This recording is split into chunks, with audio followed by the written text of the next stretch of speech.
Vale. Bueno, pues buenas tardes.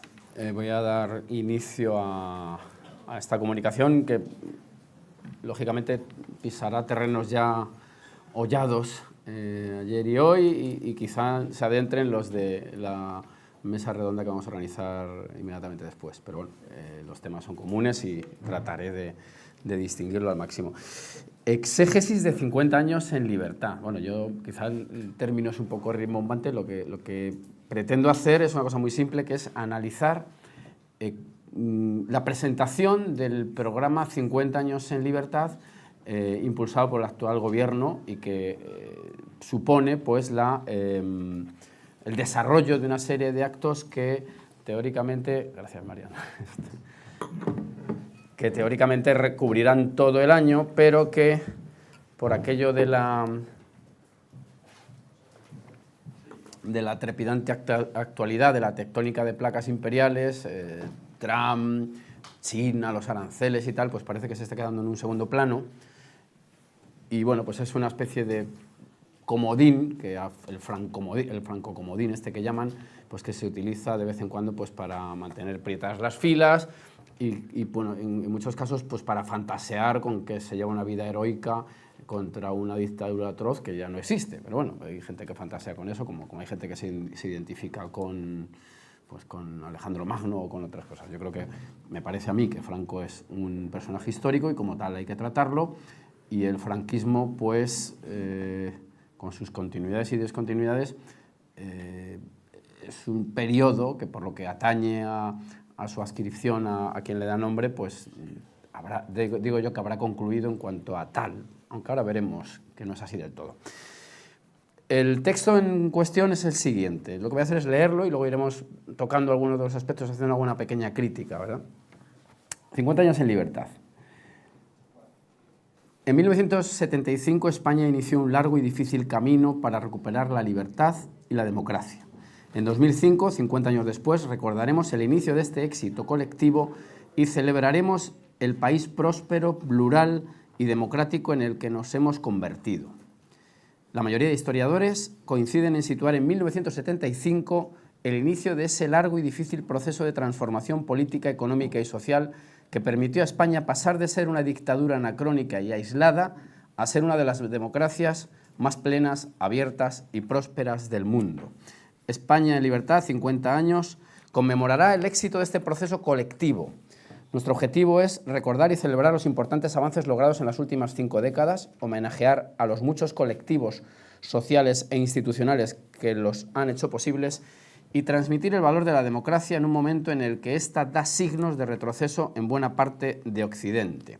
La conmemoración estará integrada por cientos de conferencias, exposiciones, proyecciones audiovisuales y muchas otras actividades impulsadas no solo por este comisionado, sino por múltiples entidades coorganizadoras y colaboradoras, actividades que llegarán a las 17 comunidades autónomas.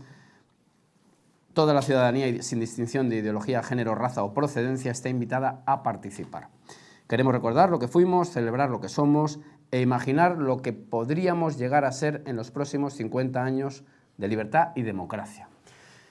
Yo creo que en este texto se condensan muchos de los ideologemas de la actual democracia coronada,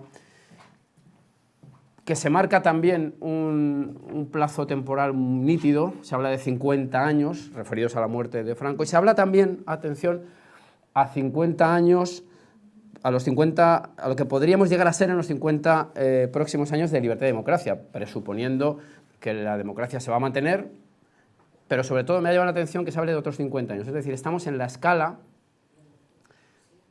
que bueno empleaba para hablar de eutaxia. Los 50 ya pasados más los 50 futuros determinarían un siglo, que es más o menos la escala en la cual podríamos ver si una sociedad se mantiene en buen orden o deja de serlo. A mí me parece que ya es una postura, una declaración de intenciones casi teleológica que nos obliga pues casi a sumarnos a ello, porque claro, si se supone que venimos de 50 años estupendos, habría que sumarse a ellos. Pero aquí hay que echar cuentas, que yo creo que es algo que no hemos hecho en estos 2 días. Cuando se habla del franquismo y de la democracia, hay que acotar también los años. Hay que acotar también los años porque, hablando de escalas, estamos...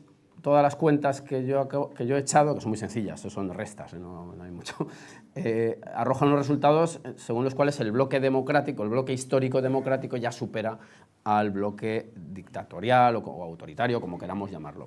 Tengo que recordar un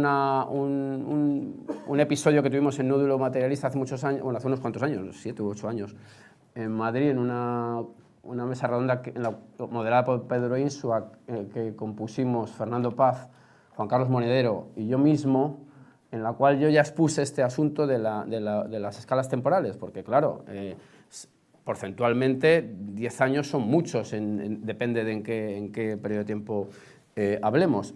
Todo ello, por supuesto, bajo la premisa constante que mantuve y sigo manteniendo de que el franquismo no es monolítico, como tampoco es monolítica la actual democracia coronada. No hay más que pensar el giro que da, y eso daría para muchos debates, lo que ocurrió el 11 de marzo del año 2004. Perdón.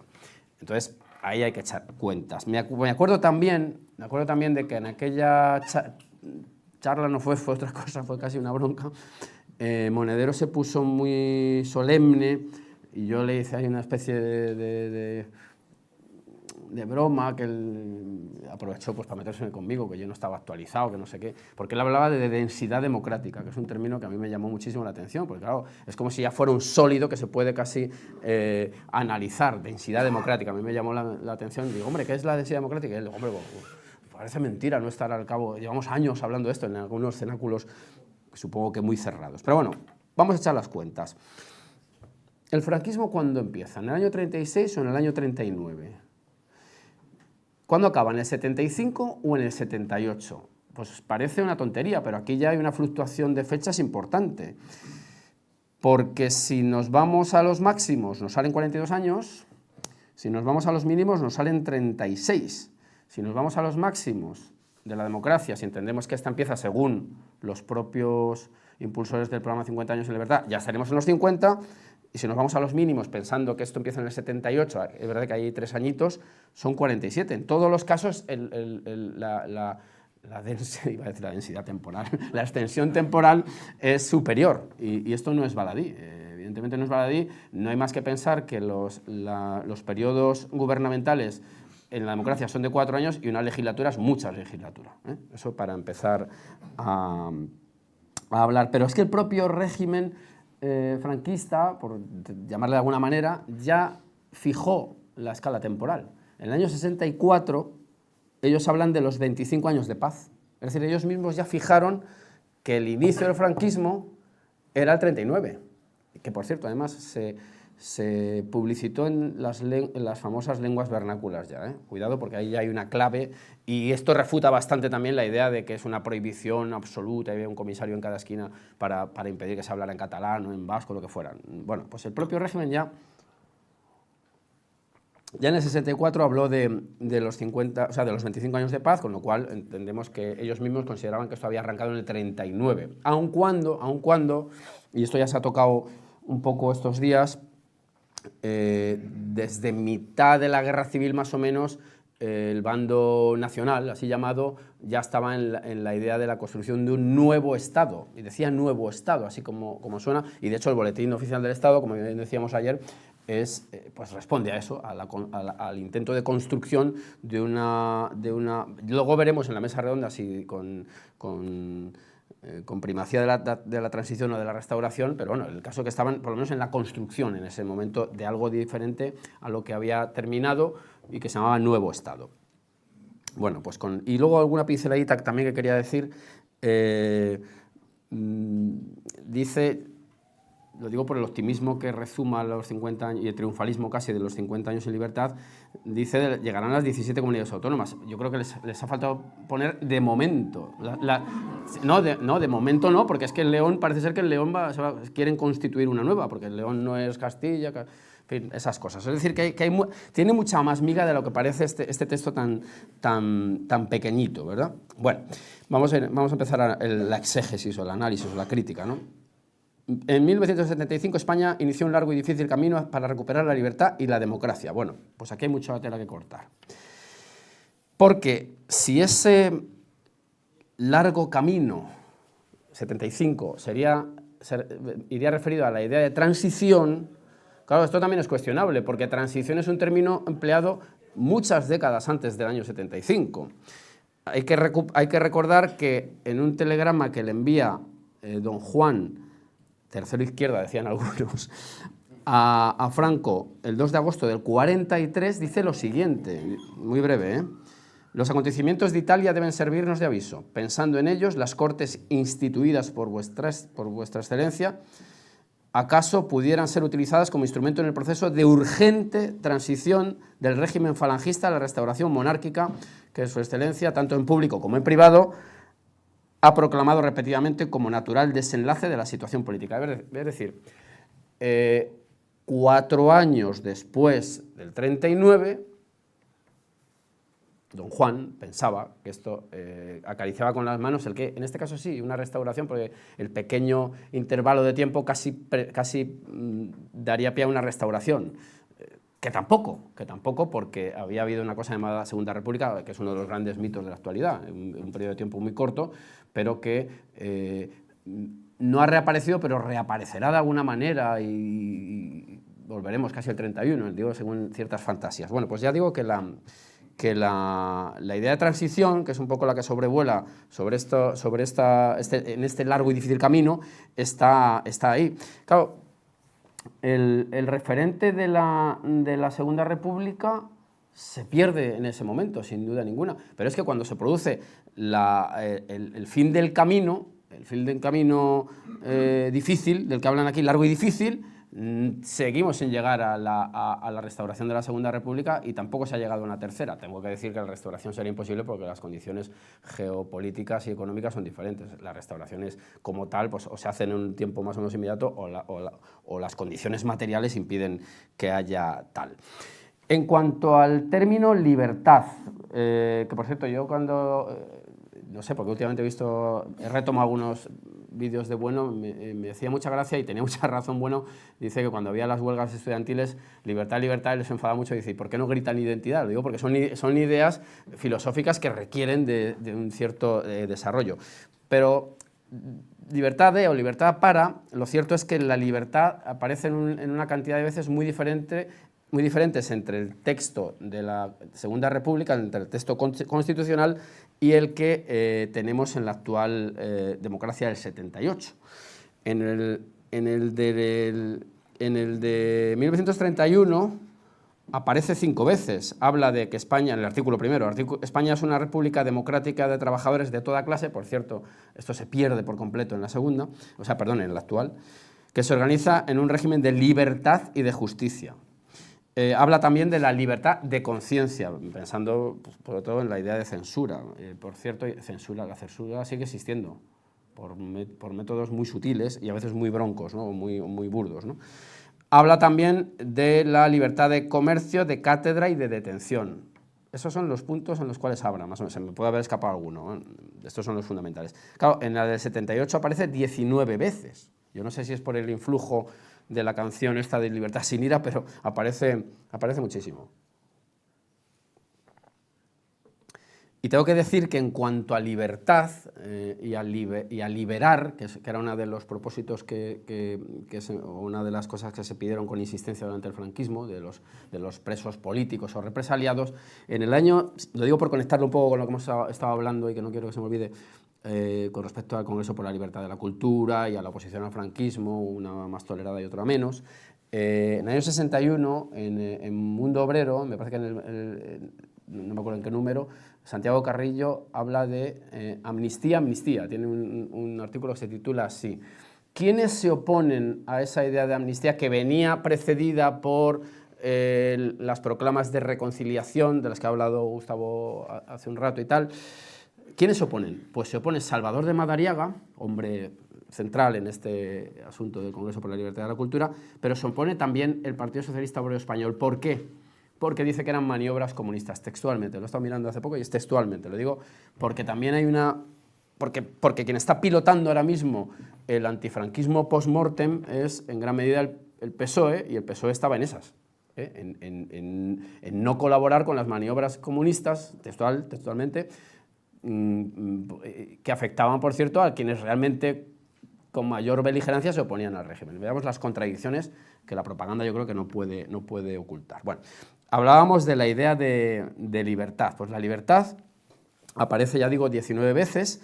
La nación española, deseando establecer la justicia, la libertad y la seguridad y promover el bien de cuantos la integran en uso de soberanía, proclama su voluntad de libertad. En el título preliminar, España se constituye en un Estado social y democrático de derecho que propugna como valores superiores de su ordenamiento jurídico la libertad, la justicia, la igualdad y el pluralismo político. El artículo 9, libertad e igualdad del individuo. Artículo 10, las normas relativas a los derechos fundamentales y a las libertades de la Constitución que la Constitución reconoce se interpretarán de conformidad con la Declaración Universal de los Derechos Humanos. Por eso hablo de las imposibilidades de las restauraciones como tales. Esta declaración, podríamos denominarla interferencia, es posterior a la Segunda Guerra Mundial, con lo cual los del 31 evidentemente no podrían contemplar esto. Estarían pues, sí, probablemente en la libertad de comercio, en la libertad de conciencia, pero los derechos humanos surgen al calor, entre comillas, de las bombas atómicas y lo que ocurre después. Y por cierto son derechos supranacionales, también hay que tenerlo muy en cuenta. Bueno, habla también la Constitución de los derechos y libertades, los españoles son iguales ante la ley. Por cierto, un detalle interesante, sutil yo creo, los españoles son iguales ante la ley sin que pueda prevalecer discriminación alguna por razón de nacimiento, raza, sexo, religión, opinión o cualquier otra condición o circunstancia personal o social. Aquí habla de nacimiento. En el texto de 50 años de libertad me he dado cuenta de una cosa, pone de procedencia. A mí me parece que esto es un guiño a la inmigración. Y la diferencia es importante, O sea, la perspectiva es completamente diferente. Se garantiza la libertad ideológica y religiosa y de culto, evidentemente. Toda persona tiene derecho a la libertad y a la seguridad, libertad de cátedra y de enseñanza, esta sería casi una transposición directa. Bueno, luego hablar de la libertad sindical, etcétera, etcétera. Bueno, la libertad sindical, que sabemos que está contaminada, y no voy a hacer ningún chiste que podría hacer, pues por las subvenciones directas, con lo cual pues el sindicalismo es dependiente de los presupuestos generales del Estado, con lo cual pues esto hace aguas por algún lado, porque son unos derechos mediatizados por la vía de la subvención. Bueno, sigamos analizando un poco el texto. Habla también, como es lógico, de éxito colectivo, según el mantra de la democracia que nos hemos dado, la Constitución que nos hemos dado. Bueno, pues esto es muy cuestionable también. Evidentemente, si nos atenemos a nuestro sistema, los referéndums sería la expresión, más o menos, del poder ascendente, es el pueblo el que elige. Pero, ¿qué ocurrió con el referéndum de la Constitución? Cuya pregunta era, ¿aprueba el proyecto de Constitución? Lo primero que hay que decir, bueno, ¿conocía la gente el proyecto de Constitución? ¿Estamos seguros de que lo conocía? No está tan claro, ¿no? Los habitantes de España en aquel momento eran 26.632.180. Votaron cerca de 18 millones, 17.873.000. Lo cual arroja una participación hay que echar números, claro, de un 67,11%. De los votos válidos de este 67% son el 91,81%, pero ya estamos sabiendo que hay casi un tercio que no ha participado. Hubo votos en blanco 632.000 y votos nulos 133.000, que podemos achacarlos a la falta de práctica en el hecho de votar. Sí, pero recientemente estamos viendo, porque siempre hay estos amagos de modificación de la Constitución, pues para complacer sobre todo a las sectas secesionistas, vamos a decirlo claramente. ¿Qué argumento utilizan los secesionistas vascos para mantenerse al margen de este debate? Bueno, es que en las Vascongadas no se votó como en el otro sitio. Es decir, están ya presuponiendo una especie de soberanía previa cautiva en aquellos días. Y entonces esto es una perversión completa y absoluta, ¿no? Por otro lado, éxito colectivo. Bueno, sí, fue la gente a votar, pero todos sabemos, y aquí estamos demostrándolo con documentación abundantísima, que el resultado al que se llevó estaba completamente o enormemente teledirigido e incluso publicado. El famoso libro, que está metido yo creo en el proyecto de filosofía español, o creo yo, vamos, Protagonistas de la España democrática, la oposición a la dictadura, 1939-69, Bueno, esto está publicado mucho antes de... y está publicado por todas las gentes estas y pergeñado por el Congreso por la Libertad de la Cultura. Año 1966, 72.000 pesetas, creo que costó la edición. ¿Quién participa en esto? ¿Quiénes son los protagonistas? Pues son 95 españoles del interior, divididos según el siguiente esquema: izquierda, centro y derecha, todos ellos con una visión democrática, federalista, europeísta y socialista, y con núcleos muy concretos: Madrid, Euskadi, todavía mantienen la Z, Cataluña, Andalucía, Valencia y Galicia. Es decir, la prefiguración de la España que aflora, bueno, o que se le abren las vías de ser así en el 78, yo no sé si los que fueron a votar en el 70, yo no voté, pero bueno, los que votarais, no sé si sabrían ustedes que estaban abriendo la vía para la España autonómica y todo lo que ha venido después. Pero es que además, por ir al tema este de las famosas continuidades y discontinuidades, todos sabemos que a lo que respondió todo este proceso es al famoso lema de la ley a la ley. Y es cierto que así fue incluso sobre el papel. En el proyecto de ley para la reforma política, dice en el artículo primero: la democracia en el Estado español, rótulo que conecta perfectamente, bueno, que es el que se empleó durante el franquismo, ya sabemos, para huir de democracia, o sea, perdón, de monarquía y república. La democracia en el Estado español se basa en la supremacía de la ley y la expresión de la voluntad soberana del pueblo. De acuerdo, sí, está la voluntad soberana del pueblo, pero bueno, viene completamente entroncado con todo lo que ha venido anteriormente. No es un borrón y cuenta nueva tan evidente como nos han querido hacer con este triunfalismo de los 50 años. El hiato que decía Carlos Madrid, no hay tal hiato, hay bueno, no sé cómo llamarlo, hay una redirección de todo aquello. El artículo 5 dice lo siguiente, dice: el rey podrá someter directamente al pueblo una opción política de interés nacional, sea o no de carácter constitucional, para que decida mediante referéndum, cuyos resultados se impondrán a todos los órganos del Estado. Es decir, está clarísimo que tienen el esquema ya absolutamente prefigurado. Y lo que dice después, en ese artículo, es que las Cortes quedarán disueltas. Es decir, el famoso harakiri de las Cortes franquistas está evidenciado por todos los momentos. Yo sigo preguntándome que dónde está aquí el poder ascendente, más allá del día de la votación, porque los grupos que se presentan, y ahora hablaremos un poco de la Junta Democrática y la posterior Plata Junta, que es una especie de híbrido de ambas facciones. Ya se ha hablado mucho de la primera, Calvo Serer, Trevijano y Santiago Carrillo, y luego viene el Partido Socialista arrastrando a todas las marcas nacionalistas o regionalistas de diverso grado, pues acaban dando un híbrido que es el que nos conduce a la realidad actual. ¿De verdad que los españoles, voy a decir un tópico, el españolito de a pie estaba alineado con esto? Tengo muy serias dudas, ¿no? Habla también el pequeño texto de un país próspero, plural y democrático. Bueno, pues esto también es también enormemente discutible.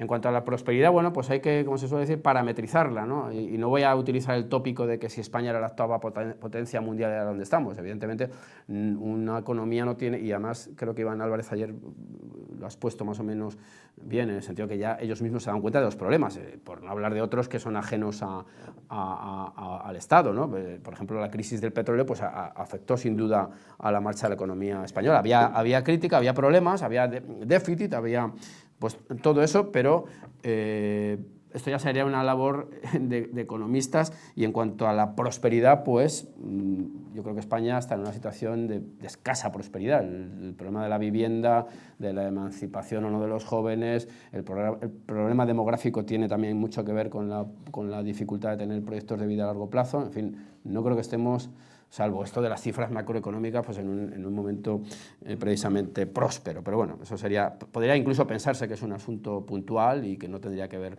del todo con con los 50 años en libertad, aunque algo debe tener, y ahora que estamos en Asturias, pues a lo mejor si Asturias no hubiera desmantelado la industria de esa manera, que ayer también salieron estas corruptelas, pues a lo mejor había más chavales por las calles. Bueno, son comentarios facilones, pero creo que pertinentes, ¿no? Pero hay un país próspero y plural, plural y democrático. A mí me llama mucho la atención la palabra plural, que por cierto hay un periódico que se llama El Plural, que no creo que se ocupe mucho de nuestras cuestiones, o mismo no tiene nuestra misma perspectiva. Lo digo por la machacona insistencia de que España es plural, constantemente lo dicen, ¿no? Que es una forma de justificar pues, la inversión lingüística, las barreras internas que están hechas según el desarrollo de la actual Constitución. Bueno, yo creo que no hay ninguna nación en el mundo que no sea plural, aunque solo sea por el hecho de que la geografía impone ciertas determinaciones, solamente ya con ir a eso, y el clima, la orografía, si me apuran, ¿no? ¿Por qué se dice esto? Yo creo que esto se dice porque el franquismo anuló los estatutos de autonomía vasco y catalán. En cierto modo, yo creo que esto es un punto de partida interesante. Cierto es que Álava y Navarra siguieron disfrutando de sus regímenes forales. ¿Por qué? Leo textualmente, por sus valiosísimas aportaciones a la causa nacional. Esto habría que llevarlo al Parlamento Vasco a ver qué opinan, ¿no? Y en Navarra pues ya sabemos cómo están yendo las cosas y en qué dirección van, ¿verdad? Pero el régimen franquista hemos dicho que no es monolítico. Y fue un régimen dinámico, como todos, ¿no? Por lo que respecta al pluralismo, que a mí me parece que aquí de lo que se trata es de las lenguas y de los territorios. Ahora se dice territorios, regiones no se suele decir, ¿eh? Territorios queda mejor en esos salones, ¿no?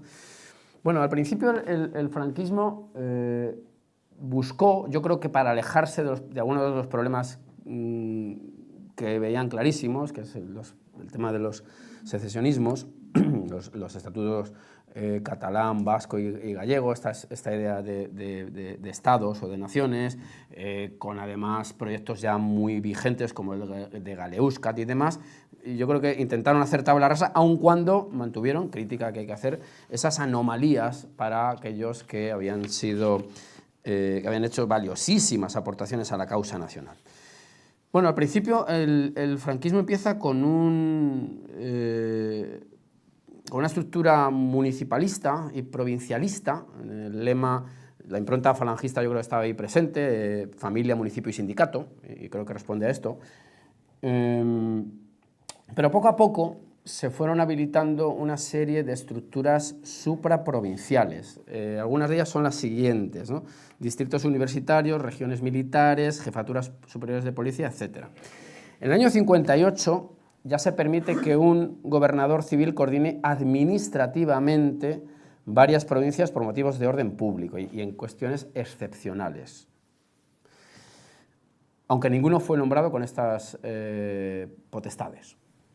La Ley Orgánica del 67, ya hemos entrado en una fase diferente, en la fase de un poco, podríamos decir, que dominada por el Plan de Estabilización, que viene como consecuencia en gran medida de los pactos del 53 que hemos citado esta mañana y que viene también unido a esa búsqueda de alianzas internacionales, como es normal, porque aquí la idea de autarquía también merece la pena abordarla, ¿eh? Bueno, en el año 67, que ya digo que estamos en este periodo diferente, se dice en la Ley Orgánica del Estado que podrán establecerse divisiones territoriales distintas a la provincia. Es decir, de algún modo entienden que la idea de región no se puede borrar de un plumazo. Claro, ni llegar a protonaciones ni quedarte únicamente en un sistema estrictamente provincial. Un año más tarde, el 26 de julio de 1968, el Pleno del Consejo Nacional del Movimiento dice lo siguiente: la comarca o la región que en este sentido pudieran crearse no serían tampoco entidades, sino solo división territorial. Están respondiendo aparentemente a cuestiones puramente administrativas, nada que ver con lo que vendrá después. Dice, lo que no puede surgir, leo textualmente, son el regionalismo o el comarcalismo, que se basan precisamente en dar a la región o a la comarca el carácter de entidad natural y el valor político de estructura básica de la comunidad nacional. Si la comarca o región aparecen, su conveniencia se puede basar pura y exclusivamente en razones militares, docentes, urbanísticas y socioeconómicas. Y solo a estos fines y nada más que a los efectos de la división territorial de la Administración del Estado. El mecanismo para articular estas regiones que podrían surgir es la mancomunidad de diputaciones. En el año 73, ya estamos viendo que hay una evolución hacia un cierto regionalismo. El Ministerio de Planificación del Desarrollo, creado en junio de ese año, quedó estructurado en 14 delegaciones de ámbito supraprovincial denominadas con números ordinales. He intentado buscar un poco de información, no lo he encontrado por las prisas, pero esto es un tema que estaría bien. Tiene hasta un toque casi jacobino, si queremos, ¿no? Números, no nombres, ¿no? Bueno. En el discurso del 12 de febrero del 74, Arias Navarro presentó un nuevo proyecto de ley de bases del Estatuto de Régimen Local. La atención a la cuestión regional también sigue siendo escasa. Y sin embargo, en el 75 ya hay unas... bueno, el 19 de noviembre, creo que Gustavo fue el que dijo ayer que se aprovecharon esos últimos días para colar una serie de cosas. Esta pudo ser una, ¿no? En la ley de bases de régimen local de ese año, el 19 de noviembre del 75, se incluyó una referencia a los entes regionales de carácter asociativo. Bueno, pues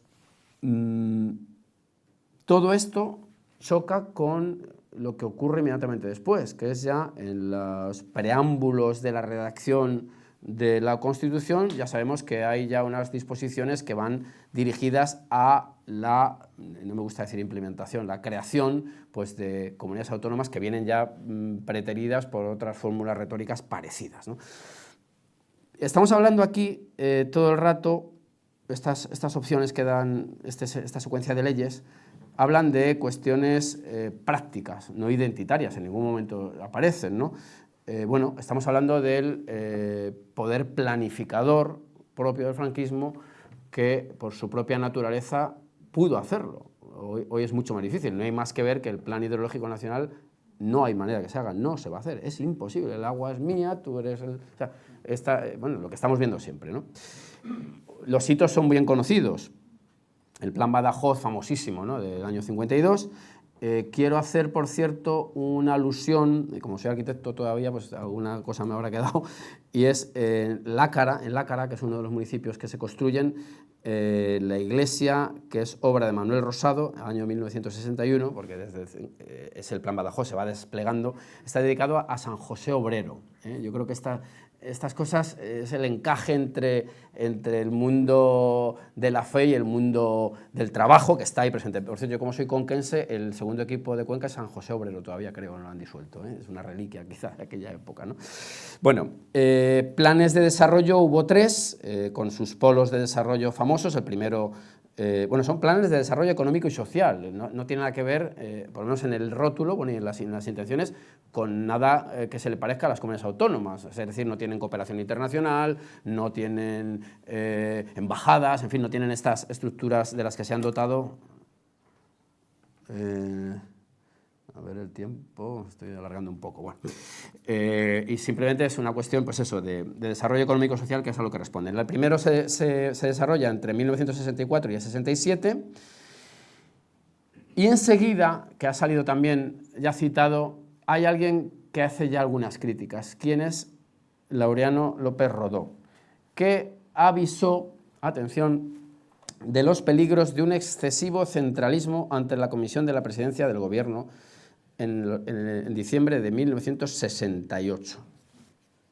Y yo creo que aquí, en este caso, espero no ser abusivo, yo creo que vuelve a soplar otra vez el influjo orteguiano, que alcanza a yo creo que a todos los que estamos aquí citando les toca de algún modo u otro. Y la idea de comunidades la tienen ellos presente, sin perjuicio de que sí que hay un sustrato histórico regional, eso tampoco se va a negar, ¿no?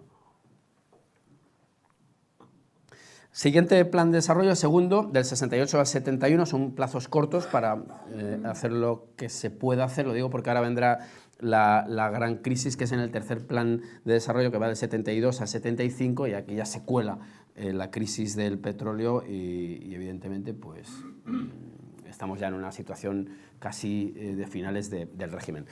Por dar un apunto cultural, yo he dicho que que evidentemente no son comunidades autónomas, ni mucho menos esta especie de regiones que se van incorporando, aunque sí que hay un fomento de rasgos culturales que sí que podríamos llamar identitarios. Estoy pensando en el programa de coros y danzas que exacerbaba mucho el folclore, es decir, no se dejaba de plano, lo que pasa es que no se utilizaba al menos como elemento de ruptura política, ahora ya estamos viendo que evidentemente sí, y que se mantuvo hasta la disolución de la sección femenina en 1977.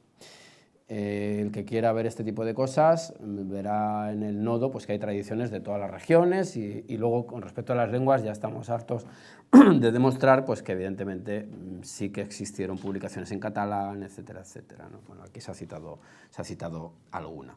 Frente a esta evolución de carácter preferentemente administrativo de configuración de regiones, tendríamos la alternativa, que es la que estamos comentando estos días, que es la de las famosas comunidades diferenciadas, que son una especie es un precedente de las comunidades autónomas y que están prefiguradas pues, en los diálogos Cataluña-Castilla, al principio se llaman así, que hubo dos, el de la Mella del Vallés, que ya se ha citado, y el de Toledo, en la casa de Chueca Goitia, y que luego se irán ampliando.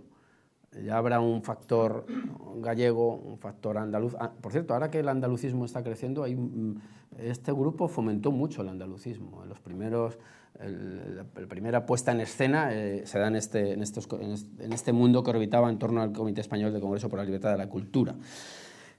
Comunidades diferenciadas vino a sustituir a un rótulo anterior, que es el de comunidades naturales, que fue incluido por el Consejo Federal Español en los textos que circularon en Múnich. Es decir, que es una pequeña reformulación. Parece ser que, o creo, si no me equivoco, que comunidades diferenciadas lo empieza a emplear Tierno Galván en el año 65. Año 65 en el cual Ernest Lluch, ya asesinado por ETA tiempo después, ya habló de las balanzas fiscales. Y en estos coloquios se habló del asunto lingüístico con la siguiente tesis.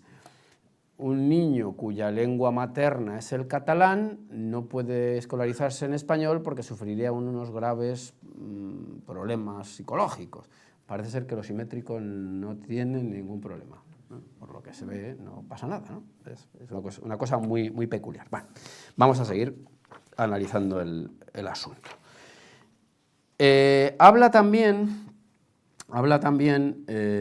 la mayoría de los historiadores coinciden en situar, bla, bla, bla, la mayoría de los historiadores. Bueno, ¿y qué historiadores están en la comisión de los 50 años en libertad? Y aquí hay un trabajo para el que se quiera entretener también, en tirar del hilo, aunque es evidente la inscripción, ¿no? Que por esto he constatado que hay paridad, y esto también yo creo que es un valor añadido a este comisionado. La comisionada especial es una historiadora llamada Carmina Gustrán Loscos, experta en cine español de la transición. Atención. Y aquí yo quiero hacer, aunque no es cine, pero se parece, telebasura y democracia. Cine y democracia, yo creo que se me entiende por dónde voy, ¿no? También está Fernando Martínez, catedrático que preside la Dirección de Estado de Memoria Democrática, ayer también se habló de esto.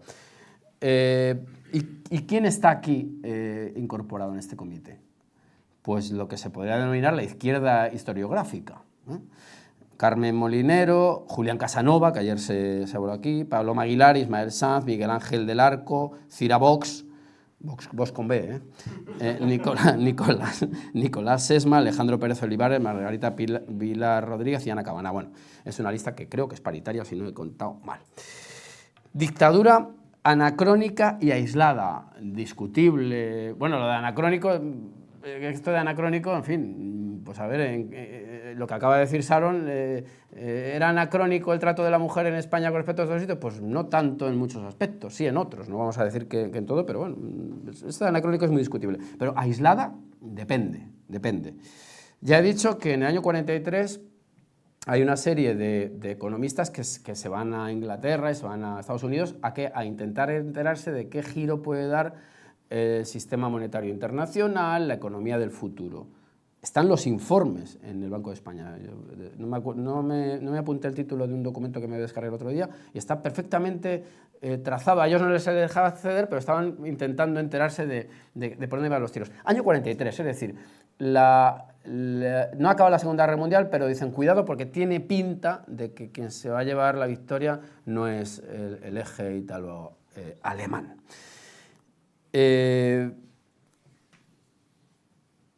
Aislada, bueno, son bien conocidos los guiños que se le hacen a algunos de los generales de Franco. Yo recomiendo en este sentido leer un libro de Rafael Dávila, que ayer también se habló aquí de él, que se llama La Segunda Guerra Civil de Franco, donde se habla de cómo potencias extranjeras tantean a algunos generales, de cómo se van haciendo todo tipo de maniobras para intentar conectar a España con unas instituciones que surgen después de la Segunda Guerra Mundial, ¿eh? No nos engañemos. Y que finalmente, pues por ejemplo, he hablado también del vuelo este que se permitió y por ejemplo, Dávila, que es el hijo de Fidel Dávila, dice que en el 30 de septiembre del 48 Franco recibió a una comisión norteamericana, digo porque esto no es el 53, eso es un lustro antes, ¿no? A una comisión norteamericana presidida por el general Groney, presidente de la Comisión Senatorial de Guerra. En 1950 el gobierno español comunicó a Estados Unidos su deseo de colaborar para detener el comunismo. El 21 de marzo del 51, desde Portugal, el agregado militar de España envió una copia del documento que recibió de la Embajada de Portugal en Washington, en el que recogía la conversación mantenida por el teniente general Maxwell Davenport Taylor, en el que hablaba del caso de España, año 51, estamos todo antes del 53, ¿eh? Y lo que dice es: el general declaró que en América, o muy particularmente en el departamento militar, ya no existían opiniones divergentes sobre la ventaja de hacer incluir a España en la NATO, en la OTAN, que la comprobación de este hecho nos debía ser agradable. O sea, todo estaba encauzado a integrarse en esas estructuras. En el 53 son los pactos de Madrid y el 30 de mayo de 1982 la opción federalista, socialista, europeísta de Felipe González Márquez, pues nos mete en la OTAN tras pasar del OTAN de entrada no al vota sí en interés de España. Bueno, éxito de ese proceso colectivo. Bueno, pues ya lo hemos dicho, en el 74 ya está en marcha la Junta Democrática formada por las cabezas visibles, ¿no? Trevijano, Santiago Carrillo y Calvo Serer, Tierno Galván, el PSP, Partido Socialista Popular, al cual pertenecía Morodo y también José Bono, el que comulgó con Galletas María hace unos años, ¿eh? Y ahora es un hombre o con pan, bueno, o con pan Bimbo, lo que fuera, no sé, me da igual, no era precisamente algo ortodoxo, ¿no? Tengo que decir una cosa, ahora estamos en un proceso marcado por la amnistía a los golpistas catalanes, ¿eh? Están intentando por todos los medios, ¿no? Que aquí no ha pasado nada. En los preámbulos de la redacción de la actual Constitución, uno de los que quiere meter el derecho de amnistía es Raúl Morodo, ¿eh? También que no se nos olvide. Claro, estás tan cerca de esa gente pues que quieres que tengan todas las garantías para que lleven sus procesos adelante, ¿verdad? Frente a la Junta Democrática aparece un poco como respuesta, pero luego acabarán en simbiosis, la Plataforma de Convergencia Democrática. Bueno, Coordinadora de Comisiones Obreras de Euskadi, Consejo Delegado Vasco, Federación Popular Democrática, Movimiento Comunista de España, Partido Carlista, UGT, Dionisio Ridruejo, que llegaba tarde, en fin, todas estas cosas, ¿no? Y que acabarán con el manifiesto de la Plataforma de Convergencia Democrática de julio del 75, en el cual aparece el rótulo Estructura Federal, nacionalidades y regiones con personalidad étnica, histórica o cultural propia dentro del Estado español, en fin, todo este tipo de proclamas que luego se lanzarán ¿a quién? No a los ciudadanos españoles, se habla de los pueblos de España, y yo me duele la boca de preguntar cuáles son los pueblos de España y cómo se llaman. Es que quiero saberlo, yo no sé cuántos hay, yo no quiero saber cuántas protonaciones están encarceladas en en la prisión española. En definitiva, yo creo, vamos a intentar dejar aunque sean 5 minutillos o 10, yo creo que el texto 50 años en libertad, pues es simplemente, me parece a mí que es un gesto casi de autoayuda y de propaganda de quien lo redacta, celebrando el gran éxito, celebrando la gran gestión de este negocio llamado España, en el cual pues, una forma de medro muy importante pues, es precisamente trabajar contra España. ¿Por qué? Pues porque en aras del pluralismo, del diálogo, de la paz, del europeísmo y del federalismo, pues España paga. Y yo creo que con esto podríamos cerrar este pequeño análisis de texto y abrir un diálogo si se quiere.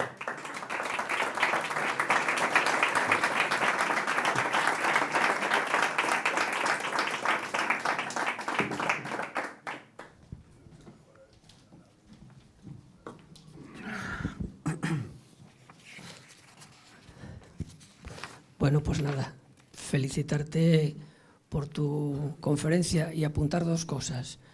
Una relativa a los pueblos de España, que seguramente en esto ha pesado mucho los estudios de antropología. Y Caro Baroja, por ejemplo, tiene una obra que ha sido publicada y que fue muy famosa durante todo el periodo ese que se llama de la transición, que eran los pueblos de España, precisamente, en donde analiza pues, el paso de los pueblos prerromanos a los pueblos de después de la Edad Media, que serían los que dan lugar a las autonomías. Y por lo tanto ahí está sirviendo todo el libro de, lejos de ser un análisis de una investigación sesuda sobre antropología o sobre historia antropológica, pues los pueblos de España de Caro Baroja son una nematología que viene a justificar después todas eso por una parte. Y en segundo lugar, respecto al vuelo famoso, al vuelo de los americanos, que no solo fue en el norte de Marruecos, que fue también por toda la península.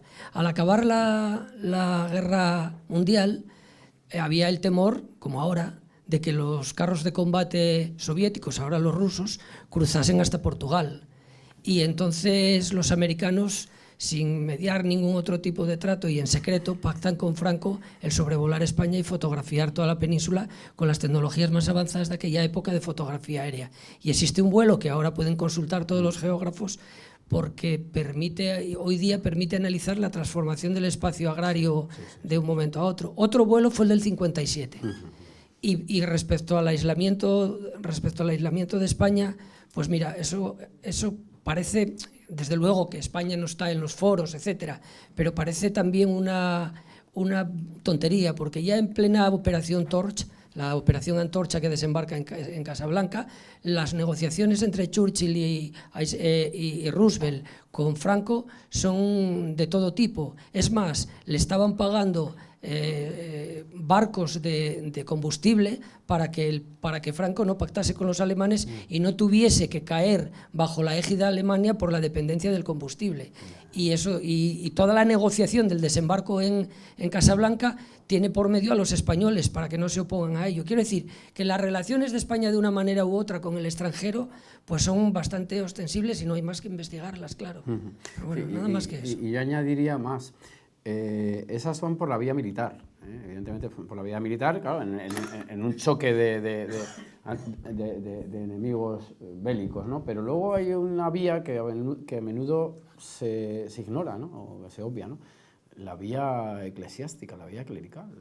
Eso se mantuvo abierto siempre, las conversaciones cristianas, todo eso estuvo siempre abierto. Entonces, pretender que esto era una isla completamente desconectada del resto, pues no, pues en absoluto, vamos. Es más, si hay especialistas que vienen a decir que afortunadamente el año 50 y tantos, 54, 57, fue algo bueno para España en la medida en que se despegó del yugo anglo-francés, aunque pasase al yugo americano, pero que desde los tiempos de Isabel II España estuvo bajo el yugo de los franceses y de los alemanes y de los ingleses, y eran los que intervenían aquí. Esto lo dice Olivier, Olivier, exactamente, sí. Eso es. Iván, te quería preguntar sobre el tema del ruido de sables y el golpe de Tejero, si es considerado por 50 años en libertad. Bueno, supongo que sí. Es que yo he leído el texto presentación de los fastos, que son cientos y cientos. Supongo que sí.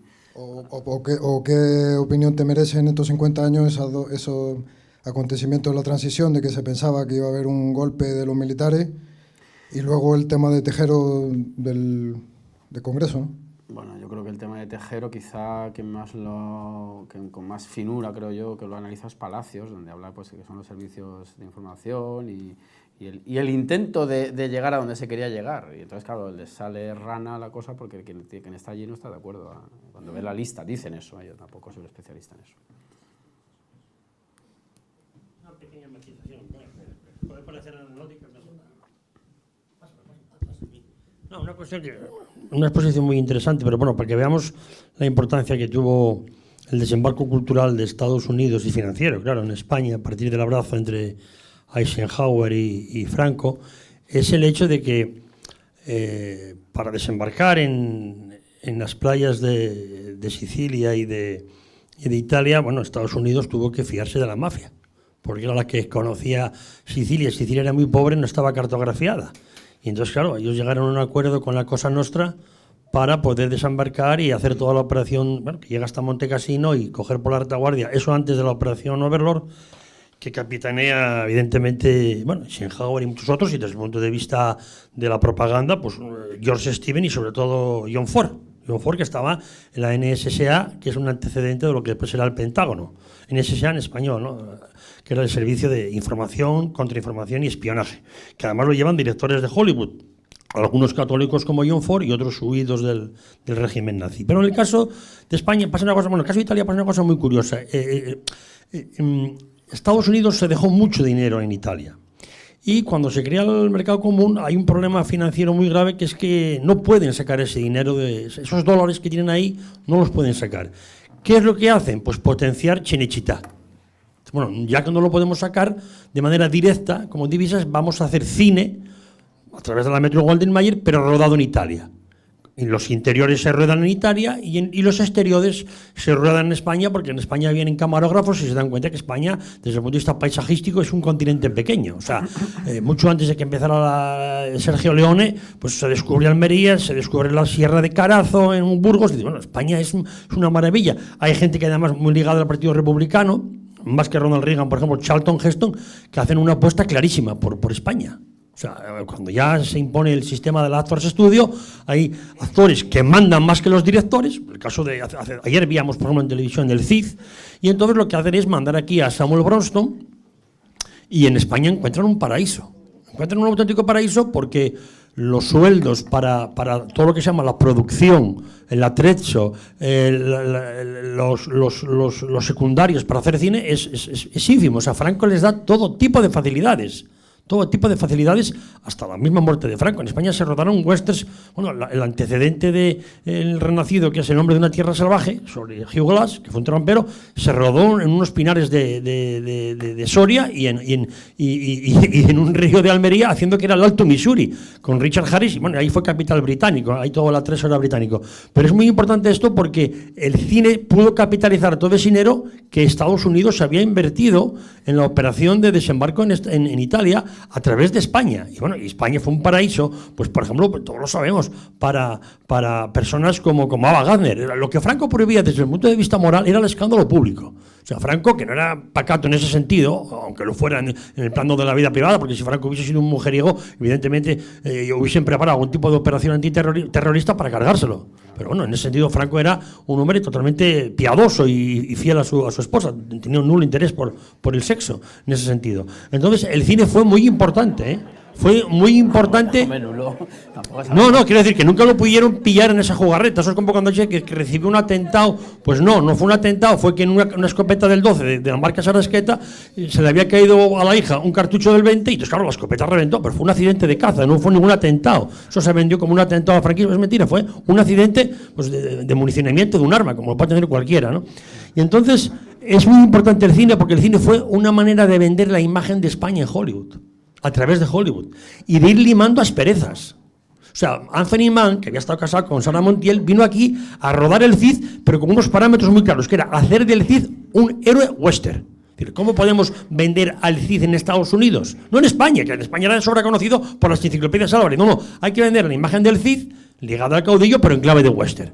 Como un héroe noble, un héroe entregado, un héroe de fiar, un héroe que es capaz de eso, de hacer jurar el juramento de Santa Gadea, que es todo lo que conocemos de la historia. Y entonces, bueno, tanto en este caso Anthony Mann como también pues, Orson Welles, ni más que ver Campanadas a medianoche, vieron que en España había pueblos medievales que estaban prácticamente, no habían cambiado nada desde el siglo XIII, sobre todo en la zona de Soria, no habían cambiado nada. Como no había cambiado nada, pues yo qué sé, Vivar, por ejemplo, no había cambiado nada, y España era un lugar propicio para desarrollar toda la industria cinematográfica, aprovechando el capital que estaba invertido en Italia.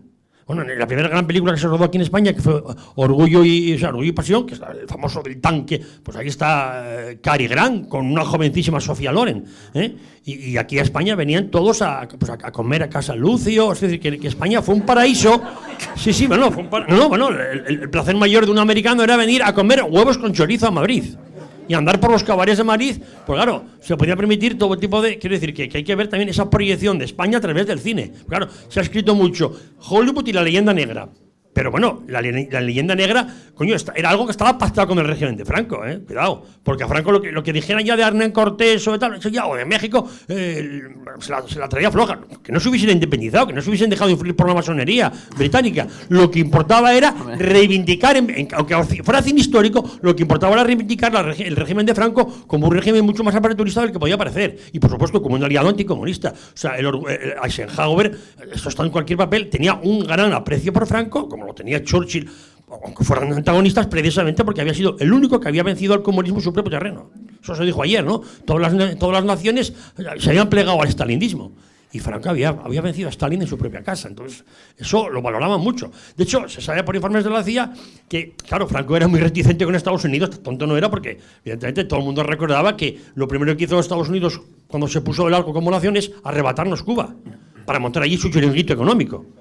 Y eso se sabe, o sea, eso está, y hay muchos westerns que ponen a los españoles como asesinos en Cuba. Estoy pensando en la película La última bala, protagonizada por Jim Hammond, que acaba de fallecer, donde España aparece, bueno, pues como un país de asesinos. Pero eso importaba poco, lo que importaba era reivindicar el régimen a través de un cine presuntamente histórico, pero la clave era ser capaz de vender a España como una nación mucho más aperturista y sobre todo como una nación que había vencido el comunismo. Y eso también permitió a Estados Unidos recuperar todo lo que habían invertido en Italia. Eso es muy importante porque todo ese cine se hizo aquí, al margen de que sectores falangistas pusieran películas, pues eso, cómicos, satíricas como Bienvenido a Mr. Marshall.